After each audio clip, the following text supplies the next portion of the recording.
문재인 정부가 신재생 에너지 비율을 확대하겠다며 목표치를 무리하게 설정하거나 또 전기요금 인상 가능성을 축소해서 발표한 것으로 감사원 감사 결과 드러났습니다. 한전을 비롯해 공공기관 임직원들이 태양광 발전소를 불법 운영하면서 이득을 챙겨왔던 사실도 확인됐습니다. 이준엽 기자가 취재했습니다. 문재인 정부는 지난 2017년 7월 탈원전으로 전기요금이 오를 수 있다는 논란이 불거지자 오해를 불식하겠다며 여당과 당정 협의를 열었습니다. 신재생에너지 비용은 갈수록 낮아질 거라며 향후 5년간 전기요금 인상은 없다고 공언했습니다. 다시 한번 분명히 말씀드립니다. 탈원전을 해도 전력 수급에는 전혀 문제가 없고 전기요금 폭탄도 없습니다. 하지만 지난 5년 동안의 신재생에너지 사업 전반에 대한 감사원 감사 결과 당시 전기요금 영향을 검토했던 산업부는 유리한 시나리오만 반영해 대통령실에 보고한 것으로 파악됐습니다. 가격이 내려갈 요인만 반영하고 올라갈 요인은 모두 제외한 겁니다. 국회 제출용 보고서의 내용도 왜곡했습니다.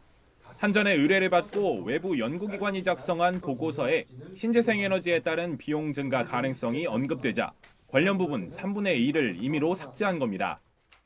전기요금 인상 논란이 재현될 것을 우려하여 보고서 내용 중 신재생 확대에 따른 비용 증가 가능성을 언급한 부분을 삭제하여 제출한 비위도 확인되었습니다. 산업부는 또 지난 2021년 실현 가능성이 거의 없다는 걸 알면서도 신재생에너지의 목표 비율을 20%대에서 30%대로 무리하게 끌어올려 발표했다고 감사원은 지적했습니다. 당시 담당자들은 감사원 조사에서 신재생 30%가 숙제로 할당된 상황이어서 실현 가능성은 고려할 수 없었다. 신재생 목표 상향은 정무적으로 접근했다라는 식으로 해명했는데 결국 1년 뒤 정권이 바뀌자 수치는 20%대로 되돌려졌습니다. 그동안 재생에너지 정책은 급속한 확대에 치중하여 비용 대비 비효율성, 개통 부담의 가중. 감사원은 이와 함께 한전을 포함한 에너지 관계기관의 임직원들이 몰래 태양광 사업을 겸직하거나 사업 추진 과정에서 특혜를 준 사례를 다수 적발했습니다.